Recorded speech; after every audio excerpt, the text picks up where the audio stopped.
Hi, I'm Helen and this is Why Mums Don't Jump. Busting taboos about leaks and lumps after childbirth. All the stuff that happens to your pelvic floor that no one ever talks about. Incontinence, prolapse, pelvic pain, problems that affect millions of women, 1 in 3. I'm one of them. I have a prolapse. My pelvic organs fell out of place after the birth of my second child. And if you had told me back then that I would be speaking about this stuff out loud, I would have told you to give your head a wobble. Hi, how are you? I've been away for quite a bit, haven't I? But I'm back for a cheeky little bonus episode, which I'm going to let you hear in just a sec.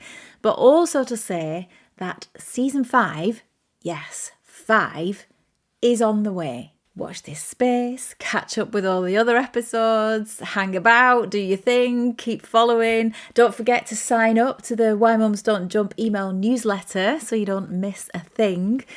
But for now, so yeah, very special this edition of Why Mums Don't Jump. It's been a while, but we have come back to celebrate the fact that EveryWoman is coming back in June. Whoop, whoop. Whoop, whoop. Very excited. Very exciting. So this is just to kind of give people a sense of what's coming up, what they can look forward to, what we're looking forward to. And we've got loads of people on the podcast. This is officially a record. I've never done a podcast with 5 people in it before. So we can all guess how this is going to go. So let's just whip round and get you all to introduce yourselves, starting with Aziza. Ooh, hello everyone. How's it going? I'm Dr. Aziza Sisse. I'm a GP educator, but I'm also a health content creator. I run the platform Talks with Dr. Sisse, and I'm also the crazy lady who's always walking around with her crochet vulva, trying to demystify that word and normalize conversations. I'm really looking forward to the festival.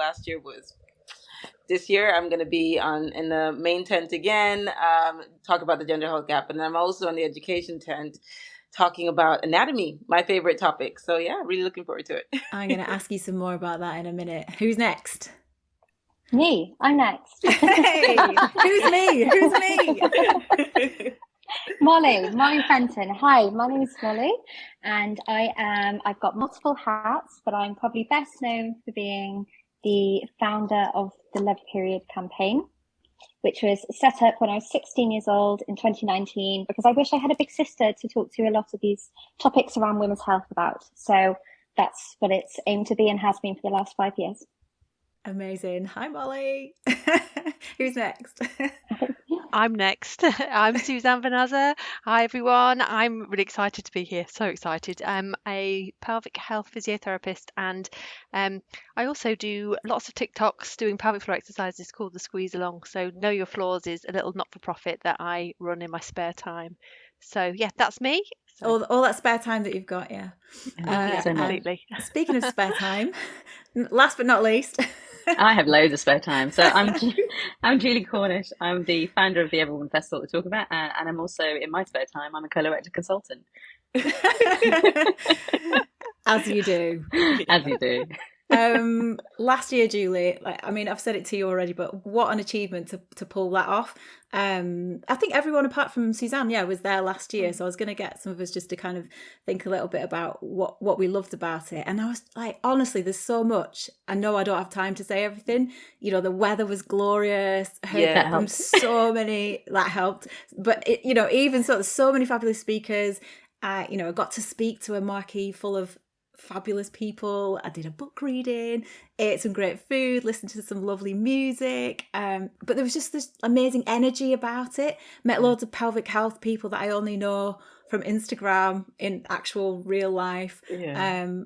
I can't do it justice with words, but even I was thinking one moment I arrived there on the Friday, so this is before it even started, and we were in the pub where we were staying that night and ended up hanging out with some of the speakers for the next day. And there was this moment where a group of us were sitting around eating dinner, and I realised that we'd all written books, well, basically about vaginas. There were 4 of us. There was myself, Emma Brockwell, who wrote Why Did No One Tell Me, Luce Brett, PMSL, Fran Bush, who wrote My Broken Vagina, and it just pretty much went up and up from there, really. I mean, when does that ever happen? Right.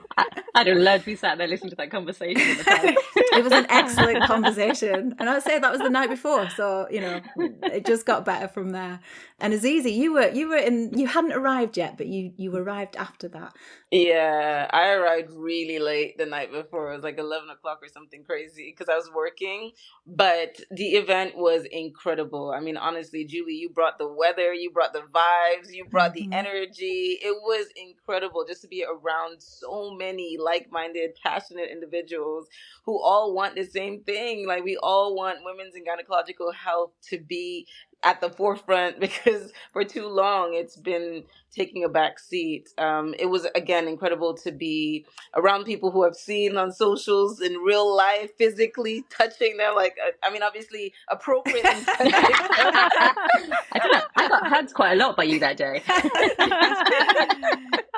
I was so proud of you. It was amazing. Oh, let's not forget the food. There was incredible food, freshly cooked. There was ice cream. I think I had 2 fresh ice creams. It was amazing. Yeah. And gin. There was also gin. I'm just going to mention that. Someone asked me, I was being an ambassador, and I was encouraging them to come, and they were like, "Are there going to be cocktails?" I was like, "Don't worry, there will be drinks. There's a variety." So yeah, I'm sure there will. And Molly, you had quite a hand in organising the thing as well, right? So you were so busy. I don't think I even managed to catch you to say hello.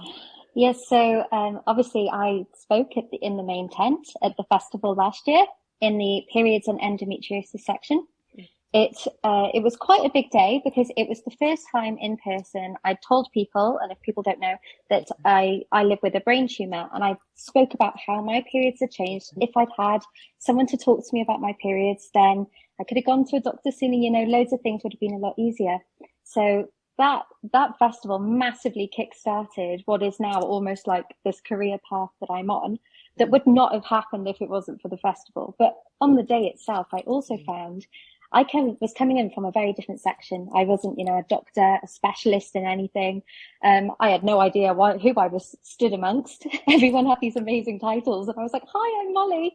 And the community that has come from EveryWoman and the connections like we've got here afterwards, it's just insane. It's absolutely incredible. The best of friends that I have today, I've all met through the EveryWoman Festival. So that community, even though very few of us have actually met before in person, it just felt like the best place ever. Yeah, I agree. Oh, Molly, what a massive day for you then. But yeah, you put your finger on it, absolutely. The community and all the energy around that and the feeling was amazing. And I'm sure it'll happen again this year, because it can't not when you put all those people in the same place who, as Aziza said, all want the same thing. Yeah. And Julie, obviously, we said like you organised it. You must have felt I saw you marching around with your clipboard on the day or whatever, but you must have been so proud. There was a point where I spent 18 months organising this thing, and it was a bit weird. And then there's a point where I was walking across the lawn, and there's like the sign there and the people, and I could see the choir, hear the speakers. There were just so many people around, and all the hairs on my arms lifted. It was really weird. I was like, "Oh my God, this is actually working," But what I really liked about it was I had loads of people that came up to me that sort of said, I came for one talk and I've stayed the whole day. I came on my own and I've found a whole lot of people. And then there were loads of people that came. "Oh, I came with my friend, so she had a problem and I came with her. And do you know what? I found about this and this and this." And it was that kind of slight randomness, because no one had really anticipated what it was going to be. I knew in my head, and it came out on the day exactly how I wanted it to. But yeah, it's quite overwhelming on the day. Yeah, I know what you mean. I had a couple of those moments as well when I first arrived on site, and I think you were whisking us round for a whistle stop tour of where everything was, and I did feel like as we went around the back of the building and looked across at the tents, and I think the choir were warming up and something. I also had like one of those moments. You made a bit of alchemy there, didn't you? You did. Well, it's going to be even bigger this year, so just be careful. I'm going to ask you about that in a minute. But just before we go any further, for anyone who knows nothing about the festival, just remind us what the thinking is behind it, and we'll talk about what people will see in a couple of minutes. But what was the reason for starting it in the first place? So as I said, I'm a surgeon. I see a lot of pelvic health problems, and the biggest thing is about trying to educate people as to what's normal, because so many times I see women who say, "I've had this problem for years and years and years," and I kind of think, you know what, if you'd have come to me 10 years ago, we could have fixed this, or it would have been easier to fix if it was a bit if it had been going on less time. So that was the idea, is to basically educate people. And once you know that it's not normal, then you are empowered to kind of keep pushing, because sometimes it's hard to get past that barrier because someone says, oh, it's fine, it's because you're older, you've had a baby, whatever.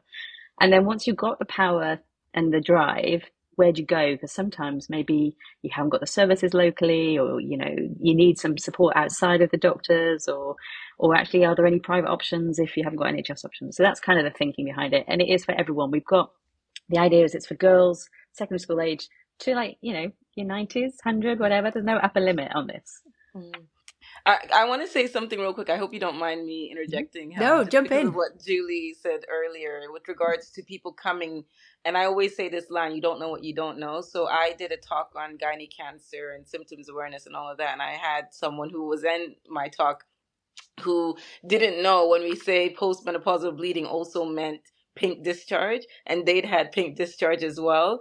So they were like, oh my God. So they got checked out. They did have a thickened uterine lining, but actually when they did the biopsies, everything, it wasn't cancer. But it was just that. I think that's what is also pretty amazing about this event. Like, people will come in thinking, they're absolutely fine, which, majority of the cases it is, that is the case. However, they'll learn something. And if one person learns something and says it to another person who says it to another person, that ripple effect, because we know that women's health education is really lacking, unfortunately. Absolutely. That's amazing. I didn't know that. But yeah, you can see how it happens, and that's why it's so important. Just those little nuggets of information that you didn't realize before can be the thing that changes everything.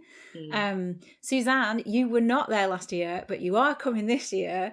I mean, I hope we're getting you all excited. I'm so excited.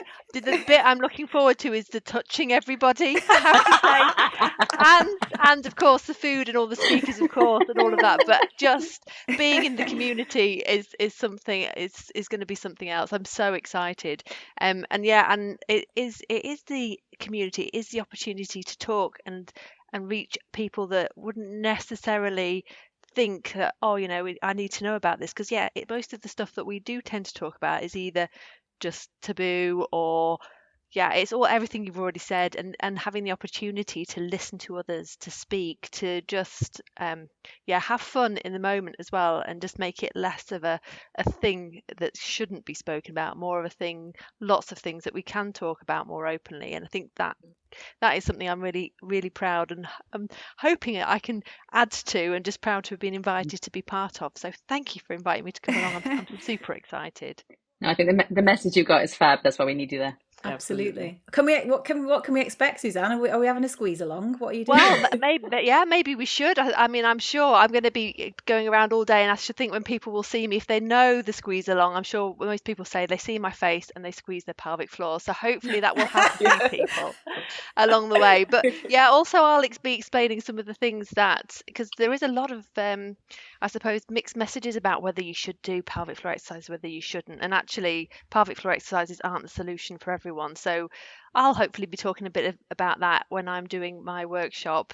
So if anybody wants to come and to listen, or even ask me as I'm wandering around, please do. But I'm also super excited to listen to some of the others that are talking as well. So you'll be having to peel me off listening in to all of the other speakers. This is the problem. There isn't enough time in the day to see everything.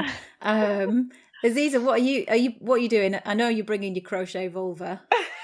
Yeah, I mean, it's my handbag. Someone actually said I should turn it into a handbag, and you should. Will be the opening. Anyway. Wow. No, I'll be there, and I'm really excited. As I said, I'm going to be in 2 tents.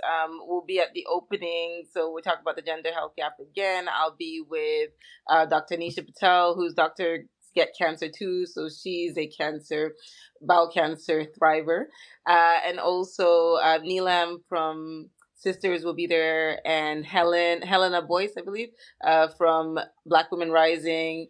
And then the educational tent I'm really looking forward to, because I'm really excited, and I really applaud Julie for having youngsters come in, because that's something I'm really passionate about. Just like Molly, we need to start young.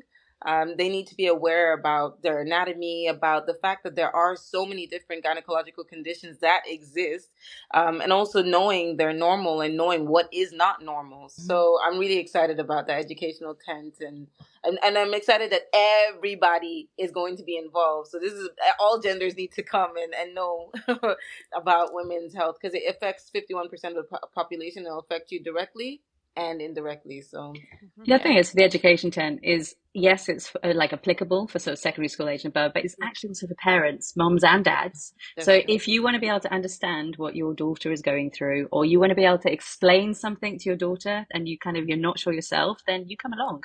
And if you're struggling for that conversation because you don't know the language to use, well, if you both come and sit together, maybe that might open some conversations. It is just going to be one of those things where last year I think I got to about 3 things, and that was it. You almost need to spread it over a weekend, but there's something about it being so intense on that day with everything happening all at once. Molly, what have you got going on? So quite a switch this year because of last year and the feedback that we got. Apparently, of my whole talk, everyone only remembered the last 30 seconds. Why? What did you do? It's absolutely fine. Well, it's where I whipped out my brain tumor hat, which is now quite big on social media, and explains why I do what I do mattered to me so much. And how, I think we think of menstrual health, but actually it's linked to so many parts of the body. It's not just in one area. So this year I'm in this Survive and Thrive session in the main tent, which is crazy. I'm surviving. I'm thriving in many areas, but still learning too. And it's quite a journey. But also in that session, instead of just telling my story, which one is a bit boring for me to do, but 2, people don't really need to hear it, what I'm doing and how I'm changing things kind of in the area on the panels that I sit on, the roles as an ambassador I take on, every woman being one of them, and how I kind of channel that energy and found a new way to succeed as a young woman who is ill and has kind of had a lot taken off her because of that, because there isn't a lot of conversation about how to get back to life and that rehabilitation phase. As well as that, I've been working very closely with the social media team at EveryWoman. I love being there and helping out, and then doing that as an ambassador. So I imagine I will be content creating all day and grabbing everyone to make funny TikToks and videos and lots of photos, which will be excellent. But also my team at Love Your Period are talking in the education tent. So if I have time, I hope to go and see them. But if not, they're under the management of my amazing younger sister, Tilly. So she will be running Love Your Period for the day. So I can be an EveryWoman ambassador and fully enjoy that role. Oh, that's amazing. Again, just loads of stuff, isn't it? I didn't know your sister was involved as well. That's fantastic.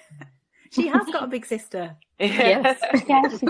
She does. But I could have been a better one at the time, when she was very open about how she came to me with a lot of things that she felt she couldn't talk to anyone else about, and I pushed her away from a lot of that. So it's about doing that journey together, and realizing that we aren't perfect, and actually we went around things the wrong way, or I went around things the wrong way, and recognizing it and using that experience to try and make the community a bit safer and nicer for young people. Yeah, none of it's easy, is it? Flipping heck, Molly, you've had quite a time of it, haven't you? But if it doesn't sound too patronising or whatever, well done, amazing work. I'm looking forward to hanging out. And so I guess I'll be there as well. I'll be chairing a talk about mental well-being, which we know surrounds everything we've spoken about here and every other women's health issue that's going. And I'll also be running a Why Mums Don't Jump meetup, kind of informal get-together where you can meet some like-minded people with pelvic floor issues, because that's been game-changing for me, right? Meeting people in my local area who can support each other and just not feel embarrassed. And once you've shared your gynecological distress with someone, then you're just best friends forever, aren't you? So we'll have some of that going on. And Helen, don't forget, she's also going to be signing a book as well. So if anyone wants to see Helen and get a copy of her book, you can come and see her and get it signed. I was just going to shout about your book, because when it came, my daughter, she's 6 now. She was 5 at the time. She was like, "Why moms don't jump?" And she's like, "Mommy, why don't moms jump?" And I was like, "We'll talk about it one day." Yeah, that's a sit down with a cup of tea. Where do we start here? Yeah. Oh, that's so cute.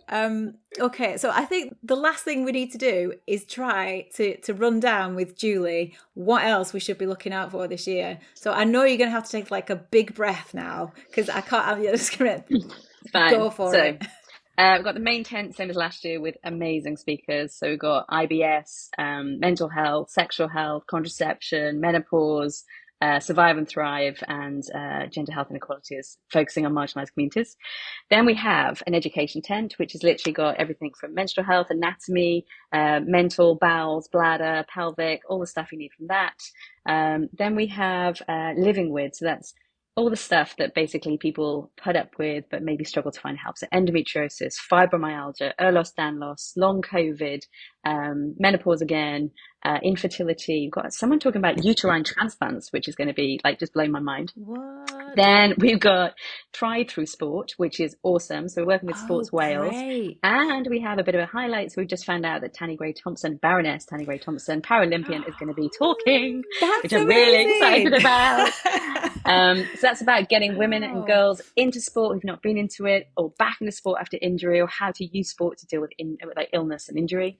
Then we have cancer and survivorship. So we've got Anish Patel, Liza Riordan, who's in the main speaker tent as well. She's fantastic. Breast cancer. We've got how to know if you have secondaries, how to recover after surgery, how to prepare for surgery, misinformation and myths. We have the poo hunt, the gut hack, the poo tent, which is obviously kind of where I'm interested. So, how to have a happy bowel, what to do if your bowel's gone crazy after having had a baby, all that sort of stuff. Then the other one, we've got the art workshop. So we have really cool art stuff. So we've got Motivate Arts tents, in which case we have Hazel Mead, who's coming, who did this amazing book about art illustrations. We've got someone doing booby pompons. You can do DIY vulva. These are drop-in sessions, party tickets. Wow. We've got Black and Beach. We've got these feminist stuff. We've got music, food, drink as well. Non-alcoholic just as well. 100 workshops with dietitians, psychologists, physiotherapists, nurses, doctors, nutritionists, you name it, we've got it. And we do have an upper limit this year of 3,000 people. We got 1,000 last year.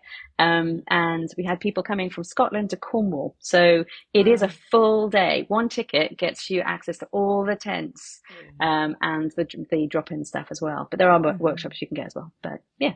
And tickets are available online now, right? Yes, EveryWoman Fest. All right, well, that's it. I'm going to let you go because I know for a fact that Aziz's children are with her next door neighbour right now and she needs to go rescue them. Exposed. I can't wait to see you all there. It's going to be amazing. Oh, I really missed this. I hope to see you in Cardiff on June the 15th. And do make sure you don't miss the details about season 5 of the podcast, which is coming soon. Sign up for my email newsletter by hitting the contact button at whymumsdon'tjump.com, and I promise not to spam you. That's it. Bye for now.